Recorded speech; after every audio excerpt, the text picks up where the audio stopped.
베이지 않는 분들도 계시고. 네, 한 번 더 인사하겠습니다. 사랑하고 기대합니다.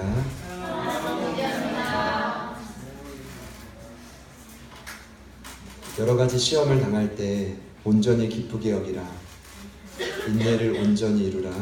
오직 믿음으로 지혜를 구하고 조금도 의심하지 말라. 야고보 사도의 강력한 사랑의 권고와 훈계와 촉구가 이 말씀의 주를 이루고 있습니다.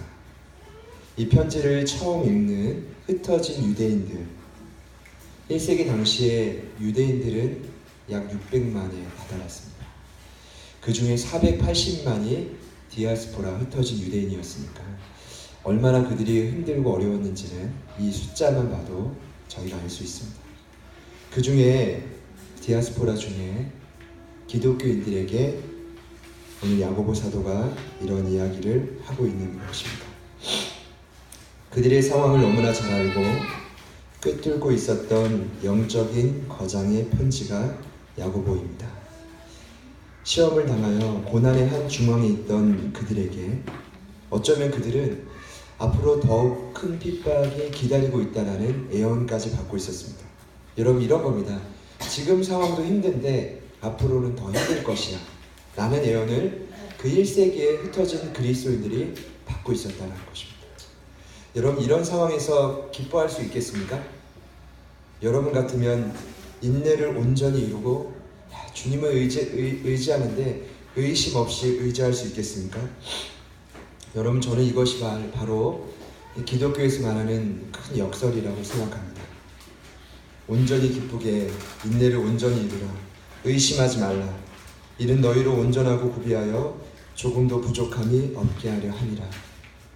때로는 시험은 우리를 하여금 성장하기 위한 통로로 쓰여질 때가 많습니다. 온전해지기 위한 통로로 그 시험이 우리에게 있는 것입니다. 여러분에게 시험이 다가올 때 이렇게 생각하시는 여러분들 되시기를 축복합니다. 좋습니다. 아멘은 크게 안 하시는 게 당연합니다. 시험이 오고 어려움이 오는데 아멘 이러면 좀 이상하지 않습니까? 기독교 역설인데 그 기독교 역사 속에서도 이런 모습이 참 많았습니다. 뭐냐 하면 환난과 핍박 속에 기독교는 더 크게 부흥했다라는 것입니다. 세계 선교의 전문가인 넬슨 제임스 박사가 두란노 목회와 신학 시오로의 세계 교회를 돌아보니 주목할 만한 교회가 있다라고 말합니다. 그 교회가 어디냐 하면 아프리카의 교회들입니다. 왜 아프리카냐? 아프리카의 서아프리카, 특별히 나이지리아, 가나의 교회에서 많은 부흥이 일어나고 있다고 합니다. 그들이 성도들을 훈련시켜서 전 세계로 흩어지니까 이제 전 세계의 유럽이나 중동이나 북미로 흩어지다 보니까 아프리카 교회들이 전 세계적인 네트워크를 구성하게 됐다. 그래서 나이지리아를 한번 이분이 방문했는데 충격을 받았습니다. 왜 그랬냐 하면 나이지리아 사람들이 서아프리카의 중심 동력 국가거든요. 중심 국가입니다. 어느 정도는 잘 살겠지라고 생각했더니 이거 웬걸? 너무 못 살아요. 이 땅에서 누리고 싶은 것도 누리지 못하고 먹고 싶은 것도 먹지 못하고.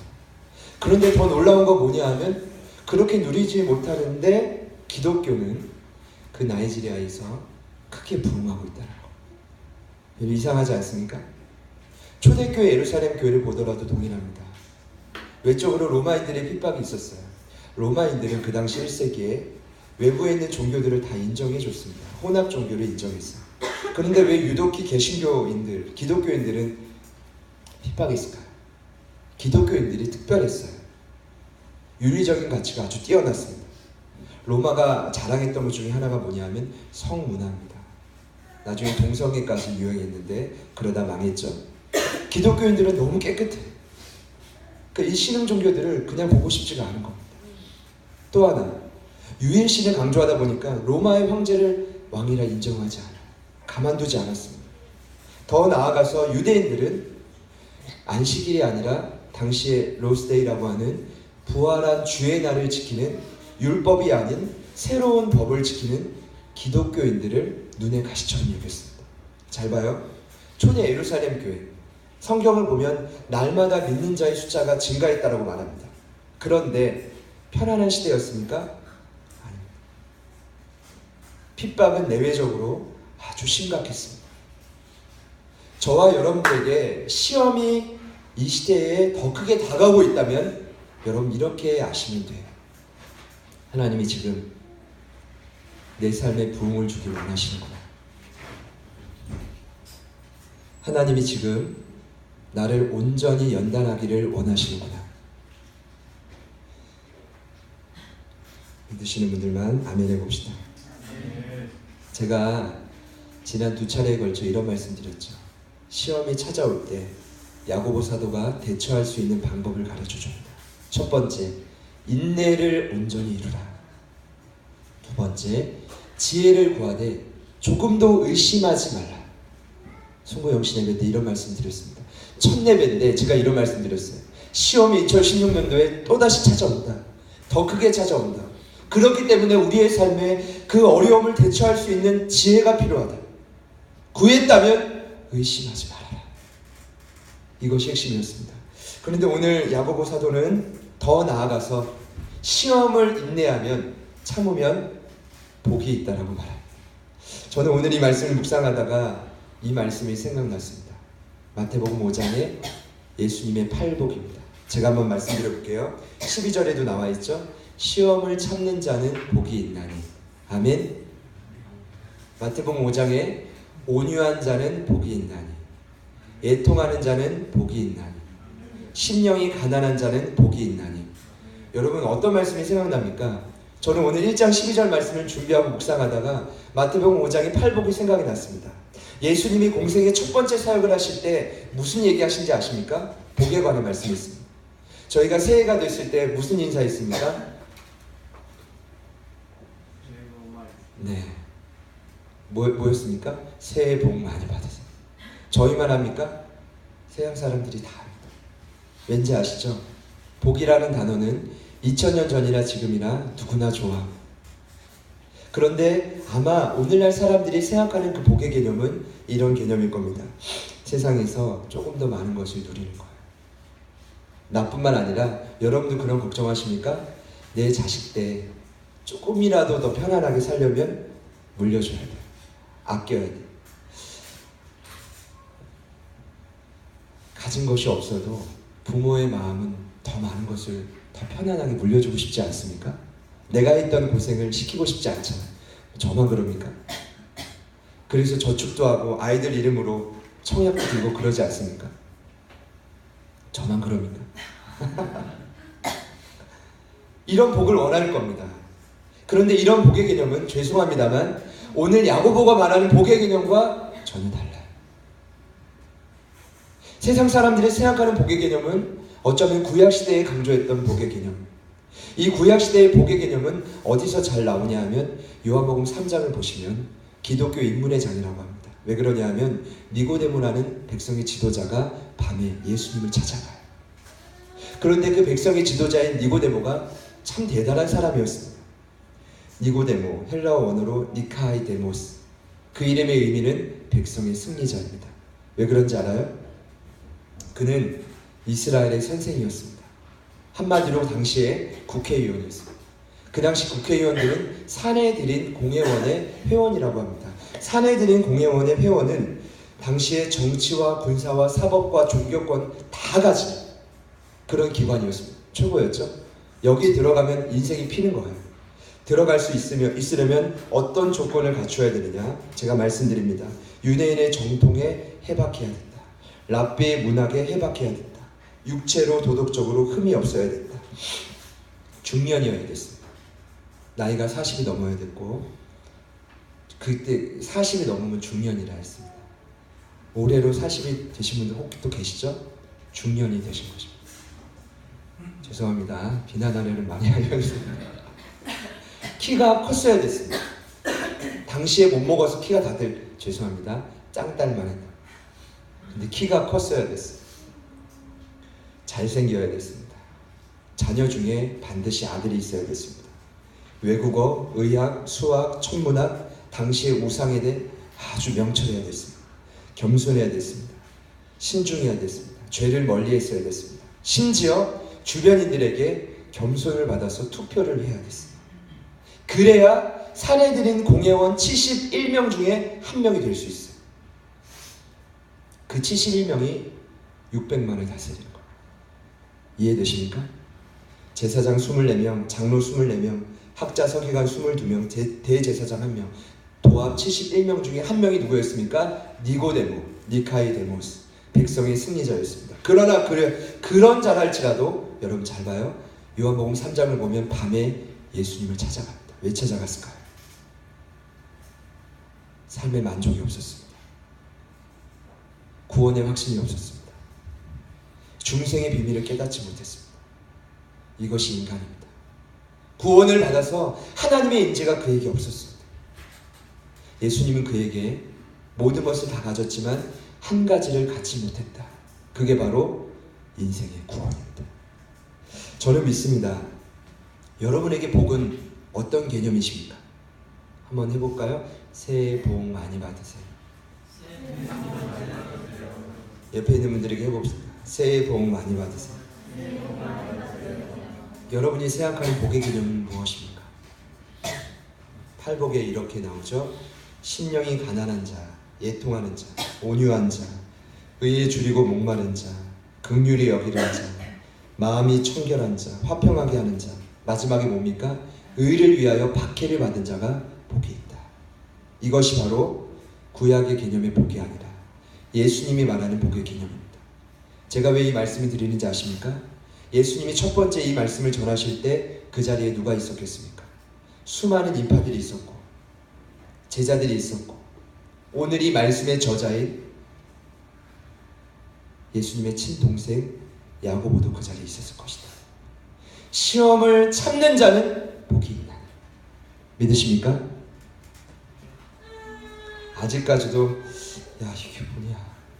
사실 오늘 이 말씀을 전하기 전에 제가 세 절을 건너뛰었죠. 9절부터 11절을 보면 야고보 사도가 무슨 이야기를 하냐면 가난과 부에 대해서 언급합니다. 당시에 죄송합니다. 가난한 자들은 인정받지 못했습니다. 가난은 구약의 개념으로 원래 철저하게 인과응보적인 행위사상으로 이해됐습니다. 쉽게 말하면 가난한 자들은 지혜가 결여됐기 때문에 삶이 게으르기 때문에 훈계를 쉽게 저버리기 때문에 죄가 많기 때문에 가난해졌다라고 취급받았습니다. 그러나 야고보 사도가 다시 말합니다. 우리가 생각하는 가난의 개념은 그게 아니다. 구약시대의 시간이 지나면서 왕권시대가 되면서 부유한 자들이 왕정과 결탁하게 됐습니다. 그러면서 가난한 자들과 부유한 자들의 격차는 더 심해지게 됐습니다. 메시아, 예언을 하는 수많은 예언자들이 그 왕정을 향해서 비판했습니다.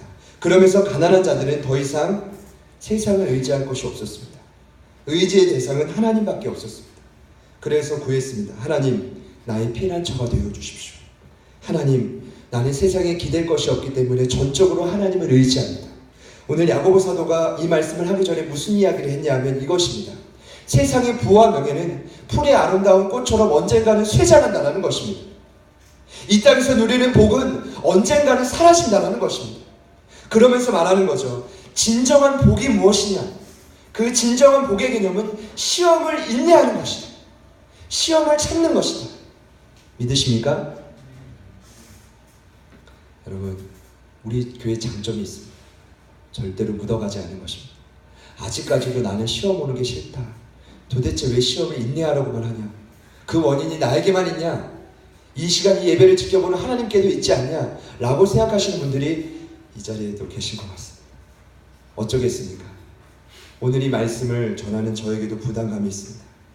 사랑하는 여러분, 다시금 제가 여러분께 묻고 싶습니다. 시험을 참는 자에게 있는 복, 여러분 그 시험을 인내하기를 원하십니까? 아마 이 자리에 아무런 시험이 없다라고 생각하는 분은 한 분도 계시지 않을 것입니다. 오늘 야고보 사도가 말하는 복의 개념은 이것입니다. 약속하신 자에게 생명의 면류관을 주신다라는 거예요. 우리 12절 말씀을 다 같이 한 번 더 읽어보겠습니다. 1장 12절입니다. 시작. 찾는 자는 복이 있나니 이는 시련을 견디어낸 자가 주께서 자기를 사랑하는 자들에게 약속하신 생명의 면류관을 얻을 것이기 때문입니다. 여러분, 시험을 인내하는 것 쉽지 않습니다. 그래서 약속하신 생명의 면류관을 받는 것 쉽지 않습니다. 인내가 무엇이라 했습니까? 힘들고 어려워도 그 자리에 견고히 서 있는 것입니다. 견고히 서서 기다리는 것은 무엇을 전제하냐면 저와 여러분의 계획을 내려놔야 됩니다. 내 생각과 뜻을 포기해야 합니다. 이것만으로도 기다릴 수 없습니다. 정말 기다리려면 하나님을 동시에 바라봐야 합니다. 하나님을 바라볼 때 우리 안에 소망이 생기기 때문입니다. 기다림이란 단순히 기다리는 게 아니라 동시에 하나님을 바라보며 기대하는 것입니다.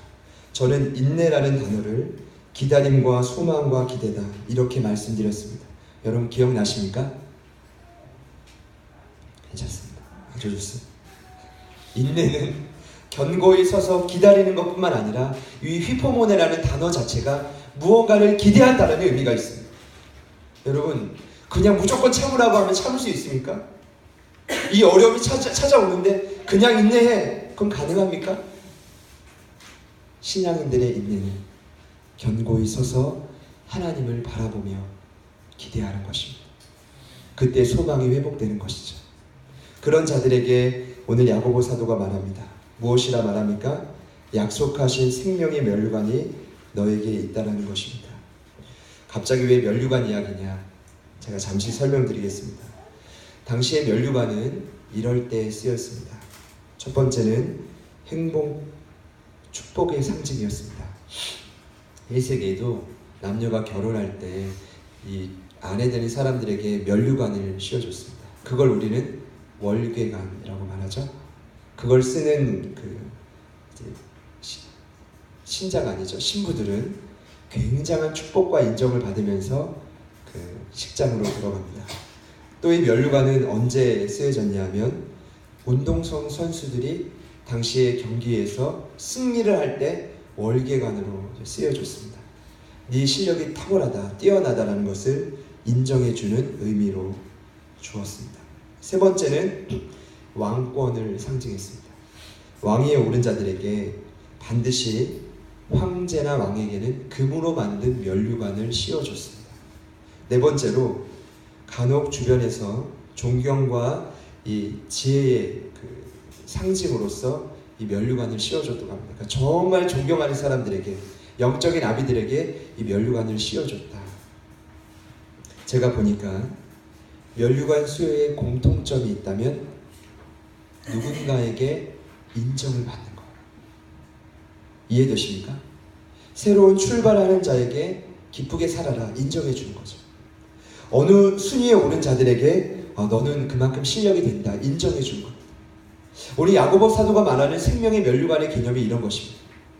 아무리 시험이 어렵고 힘들어도 그 연단을 인내해서 통과하면 생명의 면류관이 있다는 것이죠. 첫 번째는 죽음 이후에 우리에게 부어질 상급을 의미합니다만 이 생명의 면류관은 하나님의 인정을 의미합니다. 쉽게 말하면 우리가 이 땅에서 신앙생활을 하다가 정말 행복할 때가 있습니다. 여러분 언제십니까? 간혹 내가 신앙생활을 열심히 하다가 힘듦이 찾아옵니다. 그 시련 가운데 금이 재련되어 순수함을 인정받듯이 시련을 통과하는 성도들이 있어요. 그럼 여러분들 그런 분들을 보면서 어떤 생각이 드십니까? 와, 이 성도 진짜다, 대단하다 이런 생각 안 드십니까? 의연하게 대처하는 모습을 보면서 와 정말 놀랍다 이런 생각 안 드십니까? 그런 성도가 저희에게는 없습니까? 첫 예배라 너무 긴장이 되십니까? 여러분 막 신앙생활 하다 보면 때로는 아내가 와서 당신은 진짜야, 내가 보니까 정말 진실된 성도야. 때로는 남편이 와서 아내를 보면서 와 당신을 보니까 너무 대단해, 힘들고 어려운데 이렇게 양육도 하고 뒷바라지도 해주고, 이런 고백 많이 해보시지 않으셨습니까?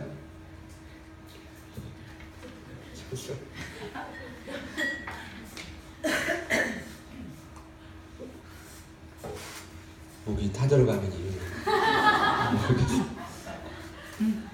어떤 청년들을 보면서 야, 이 청년 가난한데 어려운데 어떻게 하나님 앞에 이렇게 구별되어 생활하냐, 막 칭찬해주고 인정해주고 싶지 않습니까? 면류관. 아멘. 면류관이죠. 그게 면류관. 저는 말씀을 준비하면서 그런 생각이 들었습니다. 내가 가장 신앙생활을 하면서 힘이 될 때는 언젠가. 성도들께 와, 목사님 대단하십니다. 목사님 그래도 견뎌내시는군요. 이런 고백과 인정을 받을 때이기도 하지만 가장 하나님 앞에 기쁠 때는 하나님께서 직접 저에게 오셔서 야, 수고가 많다. 내가 너를 잘 안다. 그런 인정을 받을 때였던 것 같아요. 우리 한번 해볼까요? 하나님이 우리 자신에게 직접 하시는 말씀처럼 해봅시다. 내가 너를 잘 안다. 나에게 하는 겁니다. 정말 수고가 많다. 면류관을 줄게. 여러분 조금 느낌과 감이 오십니까? 시험을 인내해야 될 이유가 여기에 있습니다. 사람에게 세상에게 인정받기 위함이 아니라 죽어서도 하늘나라의 상급이 있지만 이 땅에서도 그 성도들의 삶은 하나님께 면류관 받기에, 인정받기에 충분하다는 것입니다. 오늘 이 말씀은 이것만으로 충분할 것 같지만 사실 핵심은 그것이 아닙니다. 야고보 사도가 말하고 싶은 핵심은 그 다음입니다. 그 다음은 무엇이냐 하면 왜 성도들이 시험을 인내하지 못하느냐. 대단하지 않습니까? 시험이 다가올 때 두 가지의 반응을 먼저 가르쳐줬고, 시험을 인내하면 복이 있다라고 가르쳐줬습니다. 생명의 면류관을 얻을 것이야. 그럼 이 정도만 돼도 충분한데 역시 야고보 사도는 분명히 이야기합니다. 제가 봤을 때 이분이 영적인 거장입니다. 수많은 사람들을 대해봤어요. 사람의 본성을 잘 알아요. 사람이 언제 시험을 극복하지 못하는지. 여러분 언제일까요? 저는 여러분께 질문을 드리고 싶습니다. 언제 정말 시험 아닌 시험에 들까요?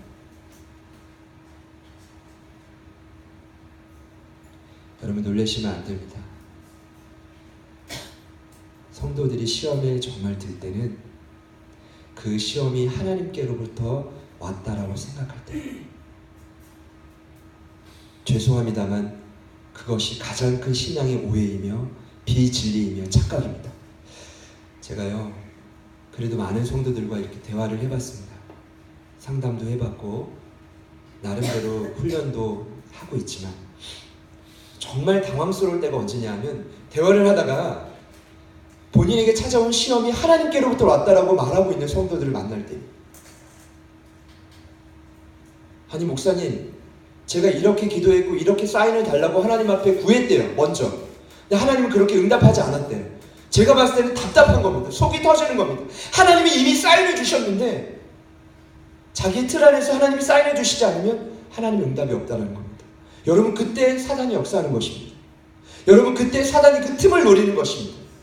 언제 그 틈을 노리겠습니까? 하나님이 나를 포기했다, 하나님이 나를 그대로 내버려뒀다라고 생각할 그 순간이었어요. 여러분 그럼 저희 교회는 그런 성도들이 아무도 없지만 제가 그런 분들을 진심 그런 분들 가끔 뵙잖아요. 그러면 죄송합니다. 발이요 이 세상을 붕 뜬 것 같아요. 이 말은 뭐냐 하면 어떤 표현이냐 하면 정말 이 세상 사람이 맞나? 오늘 야고보가 말하는 진리가 무엇인지 아십니까? 그 당시에도 수많은 사람들이 시험을 이겨내지 못하는 가장 큰 이유는 시험의 근원과 시작이 하나님께로부터 왔다라고 착각하기 때문이에요. 이해되시나요?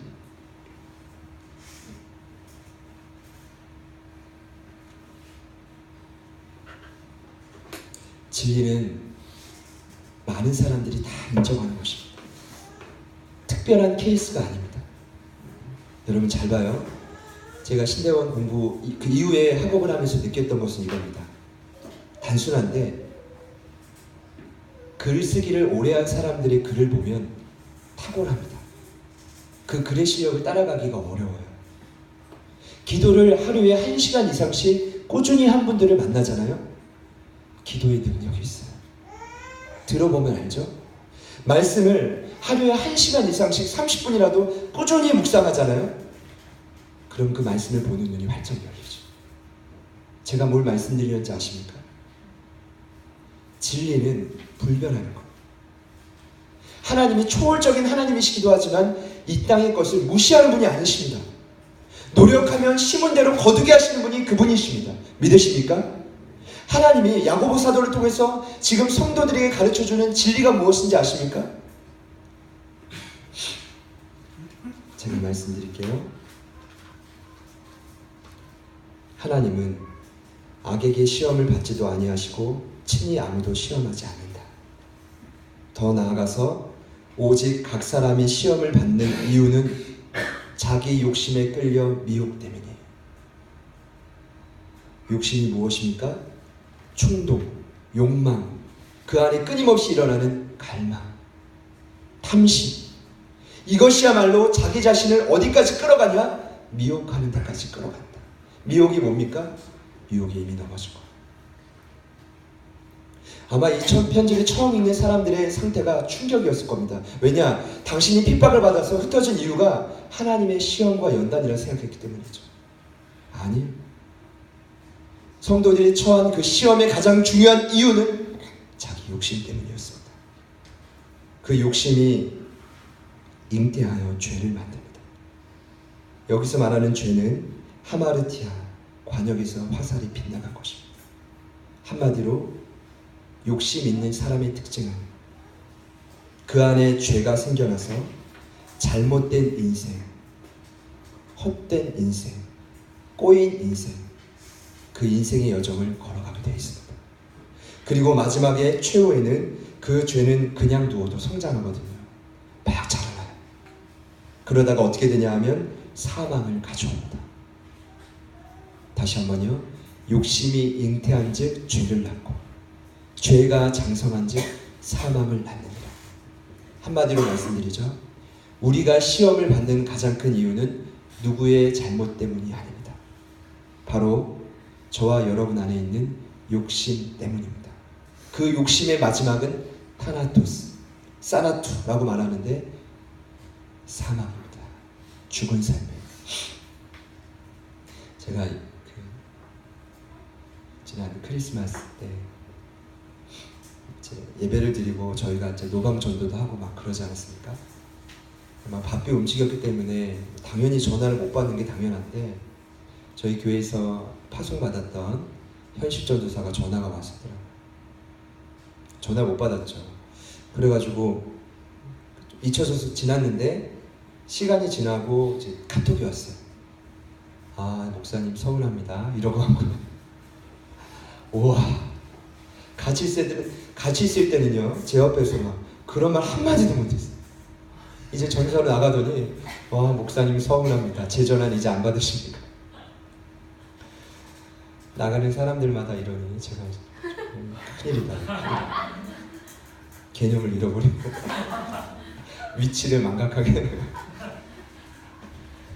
그러면서 야 아니다. 그날 바빴고 노방 전도도 있었고 나름대로 제가 변명을 하고 이유를 말하고 근데 저에게 이제 뭐 하나를 보냈더라고요.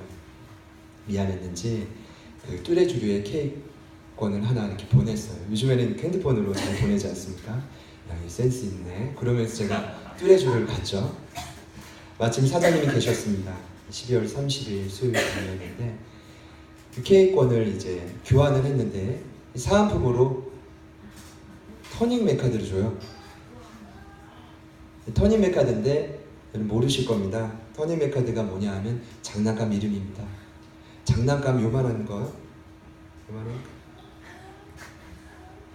쭉 가다가 카드를 만나면 변신 로봇으로 바뀌어줘요. 대단합니다. 가격이 얼마인지 아십니까? 요만한 게 카드 3장과 함께 16,900원. 근데 그 변신 로봇을 주는 게 아니라 비매품, 슈팅카가 있어요. 가끔 팔기도 하는데 팅 누르면 그거보다 조금 큰 거. 그런데 그걸 선물로 주는 거예요. 얘가 너무 좋아요. 근데 테로를 줬어요. 이름 모르실 겁니다.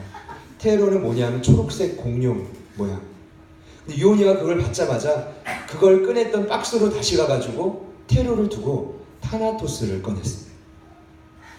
타나토스라고 까만 자동차. 제가 이 이야기 왜 하죠? 여기서 말하는 사망의 헬라어 언어가 타나토스입니다. 제가 그때부터 집에 사망을 한 마리 키우고 있습니다. 언젠가 제가 치우려고. 그러니까 자동차 이름을 지어도 기가 막히게 요즘 사람들이, 그쵸? 그 이름을 헬라어에서 따오고 기독교 역사에서 따오고, 그 문화가 저희가 유심히 보면 잘못된 것들이 얼마나 많이 있습니다. 타나토스, 토니 메카드 중에서도 주인공입니다. 사망입니다. 여러분, 왜 우리가 시험을 받느냐? 오늘 야고보 사도가 한마디로 말합니다. 바로 우리 안에 있는 욕심 때문이다. 16절에 말하죠. 형제들아, 믿는 가족들이여, 속지 말라라는 것입니다. 지금 너희가 어려움에 처한 이유가 다른 이유가 아니라 너희 안에 있는 죄 때문임을 속지 말라라는 것입니다. 저는 오늘 이 말씀을 묵상하고 준비하면서 너무나 놀랍다. 역시 야고보 사도는 대단하다. 그냥 시험을 인내하고 복을 받아라, 생명의 면류관이 있을 것이다, 인정받을 것이다, 이러면 끝 아닙니까? 그런데 왜 시험을 인내하지 못하는 이유를 분명히 말하고 있습니다. 그 이유가 뭡니까? 인간의 욕심 때문입니다. 그 욕심으로 생겨난 죄 때문입니다. 그 죄 때문에 생겨난 사망 때문입니다. 그 사망의 요소 때문에 더 이상 시험을, 죄송합니다만, 기다리지 못하는 거죠. 인내하지 못하는 겁니다. 하나님 앞에 인정받지 못하는 것입니다. 오늘 야고보 사도는 그런 자들을 향해 17절과 8절에 하나님의 본성을 말씀을 통해 깨닫게 합니다. 뭐라고 이야기합니까? 하나님은 변함도 없고 회전하는 그림자도 없다. 따라해볼까요? 하나님은 변함도 없고 회전하는 그림자도 없다. 어려운 표현이 아니라 그분은 그림자의 사이즈가 바뀌지 않는다는 말이죠. 태양이 어디서 떠서 어디로 집니까? 동쪽에서 떠서 서쪽으로 집니다. 그래서 이 태양의 길이를 쭉 따라가다 보면 그림자의 길이가 사람마다 조금씩 바뀌죠. 제가 이번에 집을 구하다 보니까 이전에 몰랐는데 이번에 중요하게 깨달은 게 있습니다. 집 중에 가장 비싼 집이 남양집이에요. 가장 정확한 시기에 태양이 가장 많이 들어오는 그 집이 남양. 그 다음 비싼 집이 어딜까요? 동양. 그 다음은요? 북양. 그 다음은 서양. 서양은 아예 죄송합니다. 서양에 사시는 분들도 있을 텐데. 이번에 제가 깨달은 겁니다. 그런데 하나님은 태양의 빛과 그림자의 길이에 전혀 상관이 없다. 이 말은 뭐냐 하면 하나님은 어제나 오늘이나 동일한 분이시다. 여전히 우리를 지키시고 있는 분이시다. 이것이 말씀이라는 거죠. 그러면서 무엇이라고 하냐면 하나님은 그 말씀을 통해 너희들이 첫 열매가 되기를 원한다라고 말합니다. 여러분, 첫 열매라는 단어는 제사 용어입니다. 첫 것을 주님께 드렸던 그 신앙의 선배들의 아주 좋은 전통이었습니다. 자식을 낳으면 첫 자식은 하나님 앞에 드리는 습관이 있었습니다. 그래서 이스라엘의 장남은 무조건 하나님 앞에, 그의 습관을 따라 레위 지파는 하나님을 섬기는 지파로, 더 나아가서 옛 어른들은 농사를 지어도 첫 열매를 반드시 교회에 바치고 성미를 드리고 이런 노력이 있었습니다. 저희가 하나님 앞에 물질을 드리는 것도 이와 같은 모습인 거죠. 가장 중요한 첫 것을 주님 앞에 드림으로 나머지의 것도 모두 다 하나님의 것이다. 오늘 야고보 사도가 말하는 목표가 이것입니다. 너희가 시험을 참고 인내함으로 복을 받는 것은 너희로 끝나는 것이 아니라 너희의 신앙의 본을 통해 첫 열매가 되게 하신다. 이 말은 뭐냐 하면 오늘 저희들의 그 결단을 통하여서 저희들을 통해 신앙의 영향력이 수많은 성도들에게 연결되어져 간다는 것, 흘러간다는 것입니다. 믿으십니까? 하나님이 저희들에게 원하시는 바가 이것입니다.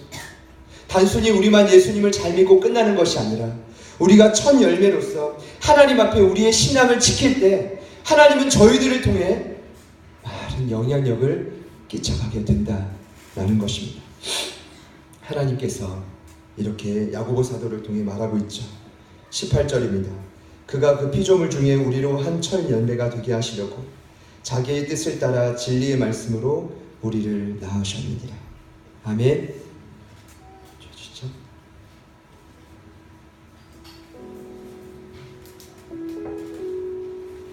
저는 말씀을 준비하면서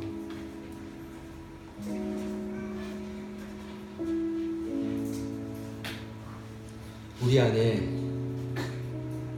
철저히 욕심을 내려놔야 되겠다, 그 확신을 갖고 이 자리에 섰습니다.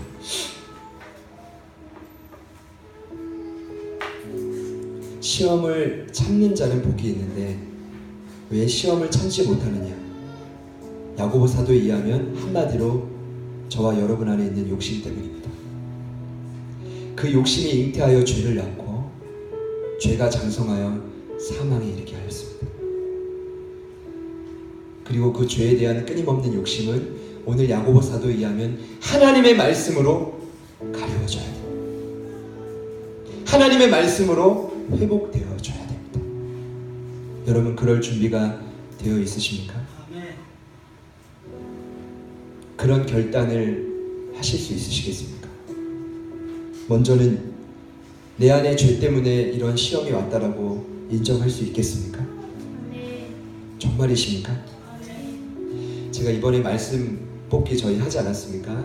우리 못하신 분들은 이따 하실 수 있도록 제가 준비했는데, 소구 영신 예배 때 말씀 뽑기 페이스북을 보니까 이 말씀 뽑기에 대해서 비난하는 글이 굉장히 많더라고요.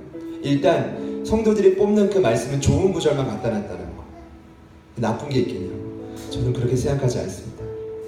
좋은 말씀, 나쁜 말씀에 구분이 없어요. 왠지 아십니까? 이런 거예요.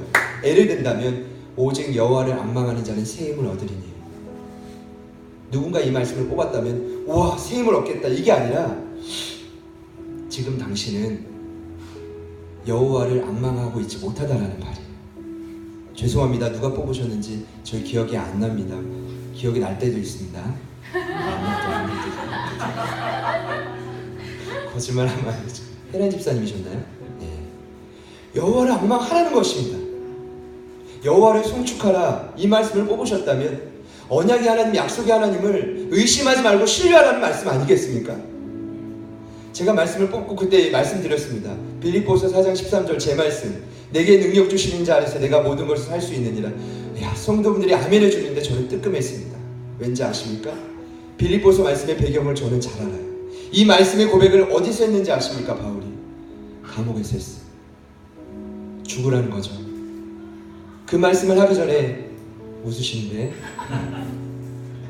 바울이 그 감옥에서 뭐라고 했습니까? 나는 비천에 처할 줄도 알고 풍부에 처할 줄도 안다. 하나님께서 이 말씀을 붙들고 제가 집에서 책상에서 기도하는데 이러시더라고요. 야 경환아, 2016년도 한 해 어떠한 상황이 와도 자족해라. 흔들리지 말아라. 주는 대로 살아라. 감사해라. 저는 알아요. 어떤 상황이든 감사하면 상황은 역전된다는 거. 그런데 그 말씀이 저에게 찔림으로 다가왔습니다. 저희 아내 말씀 뽑고 굉장히 좋아했습니다. 저 누구 애를 들 수 없으니까 아내 애를 들죠. 여보 나 이 말씀 뽑았어. 마태복음 7장에 구하라. 그러면 얻을 것이오죠. 찾으라. 구하라 그러면 주실 것이오. 찾으라. 찾을 것이오. 두드리라. 그러면 너무 좋아하는 거야. 야, 그거 좋은 말씀 아닌데. 왜 자꾸 구하라고 할까요? 왜 저희 아내에게 구하라고 했을까요? 전제가 있습니다. 결핍돼 있어요. 부족해. 왜 찾으라고 했을까요? 당신이 잃어버린 영혼이 있어서 그래. 계속 기도해. 왜 두드리라고 했을까요? 하나님과의 관계가 막혀있어요. 열어야 돼. 여러분에게 어떤 말씀을 주셨습니까? 제가 묻고 싶어요. 우리에게 진행되는 이 말씀을 들으시면서 여러분 어떤 생각이 드십니까? 끊임없이 내 안에 있는 욕심과 죄와 사단의 요소들이 부딪히고 계시지 않습니까? 하나님 앞에 우리 안에 있는 모든 욕심을 다 내려놓으셔야 합니다. 그 모든 우상들을 철저히 내려놓으셔야 합니다. 그것이 우리가 살 길입니다. 그것이 시험을 인내할 수 있는 유일한 해결책입니다. 이렇게밖에 여러분께 말씀드리지 못하는 저를 이해해 주십시오. 그러나 이 말씀이 진리입니다. 우리 이 말씀 생각하며 함께 찬양합시다. 찬양할 때 하나님, 내 안에 있는 모든 욕심을 주님 앞에 내려놓게 하여 주옵소서. 인내하지 못하게 만드는 모든 죄의 요소들을 제하여 주옵소서. 주의 말씀으로 나를 새롭게 하여 주옵소서. 고백합시다. 주 앞에 엎드려 경배합니다. 오직 주께 주 경배합니다. 다른 시간이 오직 주께 주 앞에 엎드려 경배합니다. 오직 주께 주 경배합니다. 다른 시간이 오직 주께 나의 모든 우상 나의 모든 우상들 나의 보좌 모두 다 내려놓고 주 앞에 엎드려 경배합니다. 오직 주께 한 번 더 이 찬양 고백할 때 성령께서 우리의 중심을 보시고 모두 다 아시는 그분 앞에 우리의 마음을 숨길 수 없습니다. 내가 지금 시험에 처한 이유는 나의 욕심 때문입니다. 나의 죄악 때문입니다. 그로 말미암아 사망의 요소가 나를 지배하고 있습니다. 주님, 이런 나를 변함없고 회전하는 그림자도 없으신 하나님, 진리의 말씀으로 나를 낳으셨듯이 다시금 회복시켜 주옵소서. 회복시켜 주옵소서. 주의 말씀으로 내 인생을 다시금 회복시켜 주옵소서. 한 번 더 고백합시다. 주 앞에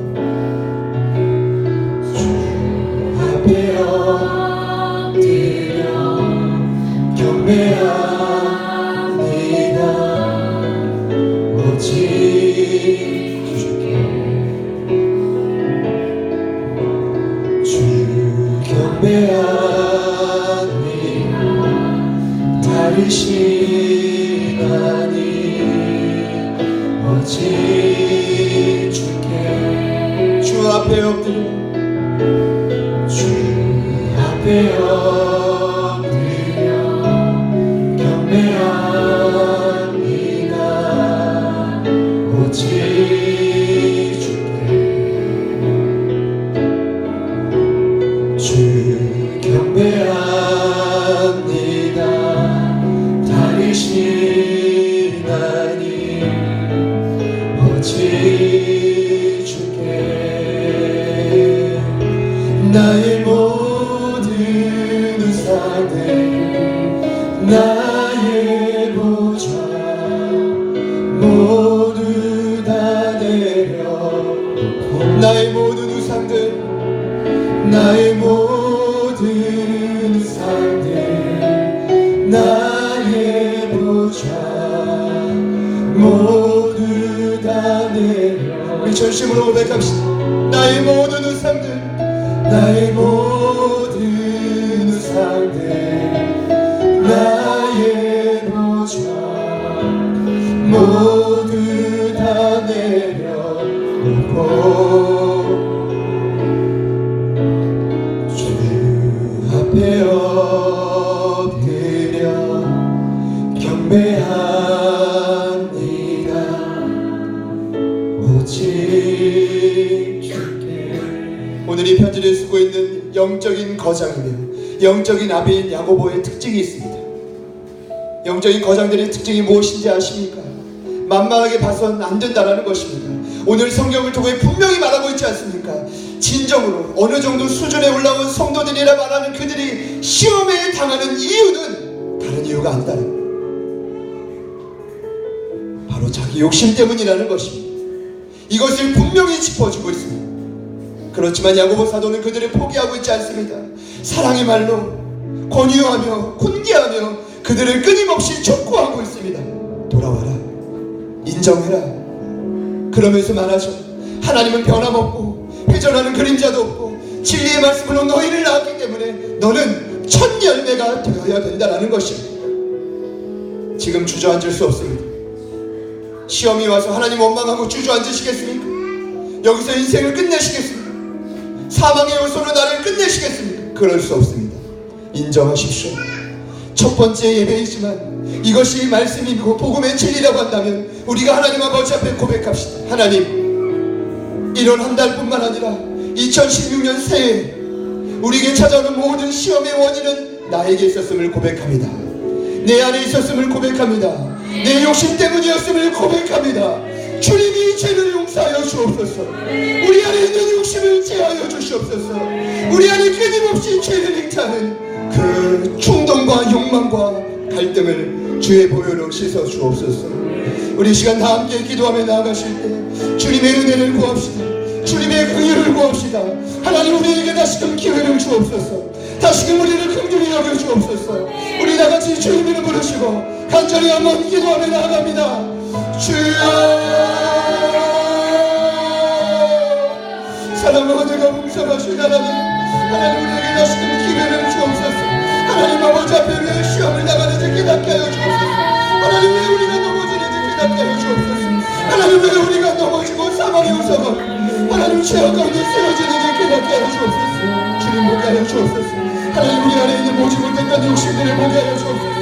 하나님, 내 삶에 끊임없이 이 세상 몸을 바라는 구약시대의 생각을 가득 차버린 이 욕심들을 제하여 주옵소서. 성령이 하나님 역사하여 주옵소서. 하나님 아버지를 하여 주시고 거룩하신 하나님 아버지 붙들어 주옵소서. 살아계신 하나님 아버지 감사합니다. 하나님께서 역사하시고 일하여 주시옵소서. 하나님, 우리에게 말씀하신 대로 거룩하게 하나님 우리 안에 있는 모든 욕심들, 하나님 우상들을 하나님 아버지 앞에 내려놓게 하여 주옵소서. 왜 시험이 드는가? 하나님, 왜 시험이 드는가? 하나님, 우리가 오늘 깨닫게 하여 주시면 감사합니다. 우리 야고보 사도의 분명한 이 말씀, 하나님 복음의 진리가 하나님 우리에게 경험됐습니다. 하나님, 우리의 삶을 날마다 변화시키고 하나님 날마다 새롭게 하는 말씀이 되게 하여 주옵소서. 생명의 말씀이 되게 하여 주시옵소서. 주님 도와주시옵소서. 주님을 하여 주옵소서. 사랑하는 성령님 도와주옵소서. 하나님 아버지 붙들어 주옵소서. 하나님, 그 생명의 없으면 우리 하나님 거하게 도와주시옵소서. 주님 붙들어 주옵소서. 성령님 도와주시니 간단히 기도하며 나가게 도와주시옵소서. 다시금 기회를 주옵소서. 하나님, 마지막에 있는 모든 관계를 열어 주옵소서. 하나님, 철저하게 시험과 인내와 어려움이 있다면 하나님, 그 문제를 바로 볼 수 있는 믿음을 허락하여 주옵소서. 하나님, 도와주옵소서. 하나님, 누구나 어려움이 있습니다. 하나님, 어려움을 이겨낼 수 있는 그 시작과 원인이 무엇인지 깨닫게 하여 주옵소서. 하나님의 말씀을 이겨나가게 하소서. 하나님의 말씀을 이겨나가게 하소서. 하나님, 이것이 진리임을 믿습니다. 하나님, 야고보 사도의 진리임을 믿습니다. 하나님 아버지 도와주시옵소서. 하나님, 우리 안에 내려놓지 못한 우상들 철저히 하나님 아버지 앞에 내려놓게 하여 주시고 하나님 아버지 도와주옵소서. 주님 도와주옵소서. 주님이 도와주옵소서. 주님이 알려주옵소서. 우리 마지막으로 한번 더 고백합시다. 주 앞에,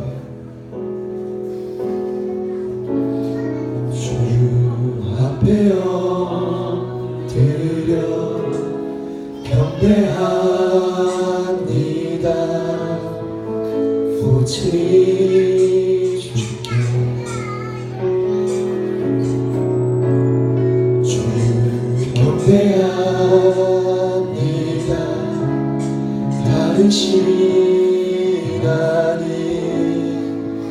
오직 주께 주 앞에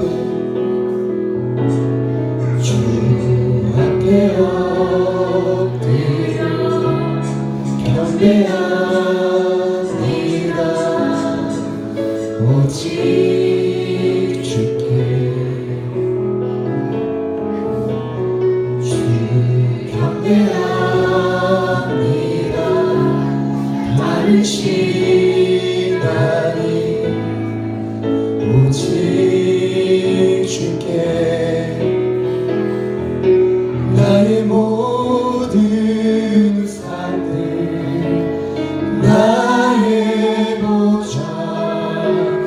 모두 다 내려놓고